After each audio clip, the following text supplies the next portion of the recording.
भगदत्त न केवल स्वयं एक शक्तिशाली योद्धा थे, बल्कि उनके पास सुप्रतीक नामक एक अजेय हाथी भी था। और कुरुक्षेत्र भूमि पर अर्जुन के साथ उनका प्रलयंकारी युद्ध हुआ था और उस युद्ध में सब अचंभित हो गए जब भगदत्त द्वारा अर्जुन पर चलाया गया अचूक वैष्णवास्त्र श्री कृष्ण ने अपने ऊपर ले लिया था। क्या श्री कृष्ण ने अर्जुन के प्राण बचाने के लिए ही ऐसा किया था या इसके पीछे कोई और रहस्य था? आइए विस्तार से जानते हैं इस वीडियो में।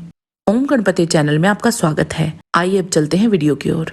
संक्षिप्तकों के अर्जुन द्वारा रौंदे जाने के उपरांत राजा भगदत्त ने सुप्रतीक हाथी पर सवार हो सहसा धनंजय पर धावा बोल दिया तथा श्री कृष्ण और अर्जुन पर निरंतर बाणों की वर्षा करने लगे। भगदत्त के चलाए हुए कुछ तीक्ष्ण बाण श्री कृष्ण के शरीर को छेद कर धरती में समा गए। तब अर्जुन ने राजा भगदत्त का धनुष काट डाला और भारी बाण वर्षा के द्वारा भगदत्त के हाथी के कवच को काट डाला। कवच कट जाने पर हाथी को बाणों के आघात से बड़ी पीड़ा होने लगी। तब भगदत्त ने श्री कृष्ण को लक्ष्य करके लोहमयी शक्ति चलाई, परंतु अर्जुन ने उसके 2 टुकड़े कर डाले।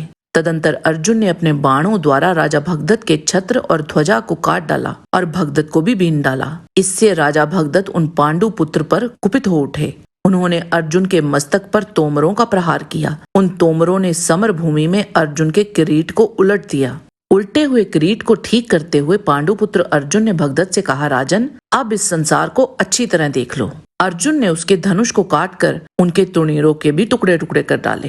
फिर तुरंत ही कई बाणों से उनके संपूर्ण मर्म स्थानों में गहरी चोट पहुंचाई। उन बाणों से घायल होकर अत्यंत पीड़ित हुए भगदत्त ने वैष्णवास्त्र प्रकट किया। उसने कुपित हो अपने अंकुश को ही वैष्णवास्त्र से अभिमंत्रित करके पांडु नंदन अर्जुन की छाती पर छोड़ दिया। भगदत्त का छोड़ा हुआ अस्त्र सबका विनाश करने वाला था।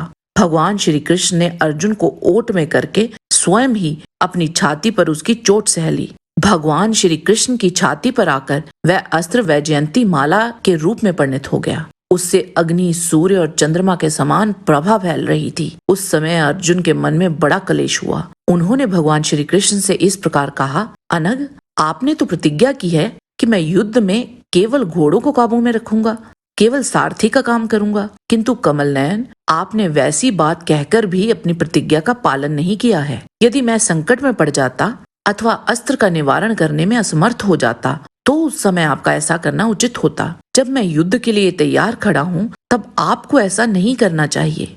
आपको तो ये विदित है कि यदि मेरे हाथ में धनुष और बाण हो तो मैं देवता, असुर, मनुष्यों सहित इस संपूर्ण लोकों पर विजय पा सकता हूँ। तब श्री कृष्ण ने अर्जुन से ये रहस्यपूर्ण वचन कहे, कुंती नंदन, इस विषय में यह गोपनीय रहस्य की बात सुनो जो पूर्व काल में घटित हो चुकी है। मैं 4 स्वरूप धारण करके सदा संपूर्ण लोकों की रक्षा के लिए उद्यत रहता हूँ। अपने को ही यहाँ अनेक रूपों में विभक्त करके समस्त संसार का हित साधन करता हूँ। एक समय की बात है, पृथ्वी देवी ने अपने पुत्र नरकासुर के लिए मुझसे जो वर मांगा उसे सुनो। मेरा पुत्र वैष्णवास्त्र से संपन्न होकर देवताओं और दानवों के लिए अवध्य हो जाए, इसीलिए आप कृपा पूर्वक मुझे वह अपना अस्त्र प्रदान करें। उस समय पृथ्वी के मुंह से अपने पुत्र के लिए इस प्रकार याचना सुनकर मैंने पूर्व काल में अपना परम उत्तम अमोघ वैष्णवास्त्र उसे दे दिया और उससे कहा कि इस अस्त्र से सुरक्षित रहकर तुम्हारा पुत्र शत्रुओं की सेना को पीड़ित करने वाला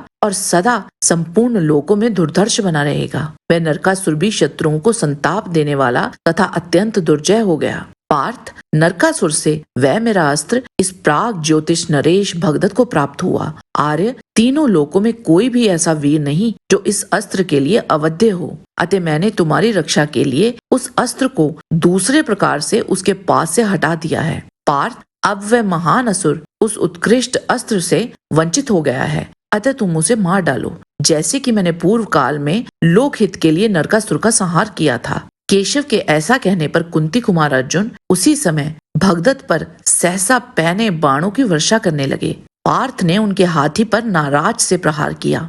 वह नाराज हाथी के कुंभ स्थल में घुस गया। वह हाथी बारंबार भगदत्त के हाँकने पर भी उनकी आज्ञा का पालन नहीं करता था। उस महान गजराज ने अपने दोनों दांत धरती पर टेक दिए और चीत्कार करके प्राण त्याग दिए। तदंतर भगवान श्री कृष्ण ने अर्जुन से कहा, कुंती नंदन, ये भगदत्त बहुत बूढ़ी अवस्था का है तथा अपने दोनों नेत्रों को खुले रखने के लिए पलकों को कपड़े की पट्टी से ललाट में बांधे रखता है।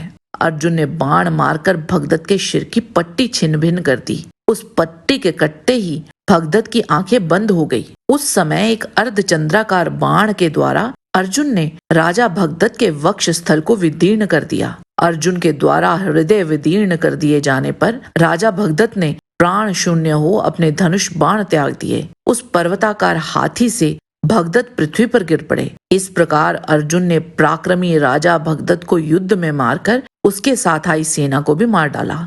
महाभारत के वन पर्व के अंतर्गत तीर्थ यात्रा पर्व आता है। उसमें स्वयं देवराज इंद्र कहते हैं कि अर्जुन ने सारे दिव्यास्त्र यानी वायु, अग्नि, वसु, वरुण, मरुत, सिद्ध, ब्रह्मा, गंधर्व, उराग, राक्षस, नैऋत, विष्णु और खुद इंद्र के सारे अस्त्रों का ज्ञान प्राप्त किया है। इस बात की पुष्टि शरशैया पर लेटे हुए पितामह भीष्म ने भी की थी। उन्होंने कहा था कि श्री कृष्ण के अतिरिक्त अर्जुन ही तीनों लोकों में अकेले ऐसे योद्धा हैं जिनके पास त्रिदेव यानी ब्रह्मा, विष्णु और महादेव के दिव्यास्त्र हैं। प्रमाण के लिए आप महाभारत के भीष्म पर्व अध्याय 121 को देख सकते हैं। तो ये बात तो तय थी कि अर्जुन के पास भी भगवान विष्णु के दिव्यास्त्र थे। तो निश्चित है कि अगर श्री कृष्ण बीच में ना आते तो भगदत्त के वैष्णवास्त्र के उत्तर में अर्जुन अपनी सुरक्षा के लिए भगवान विष्णु का ही दिव्यास्त्र चला देते, जिसका परिणाम प्रलयंकारी ही होता, जो श्री कृष्ण कभी ना चाहते। या ये भी हो सकता था कि दोनों दिव्यास्त्र आपस में टकराकर निष्क्रिय ही हो जाते, पर कारण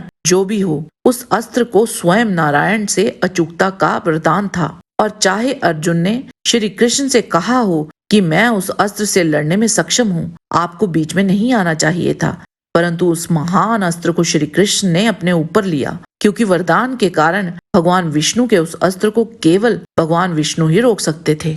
और वहीं अगर उसके उत्तर में अर्जुन पाशुपतास्त्र चला देते तो उस विनाश को कोई नहीं रोक पाता, जो उन दो महान अस्त्रों के टकराने से होता।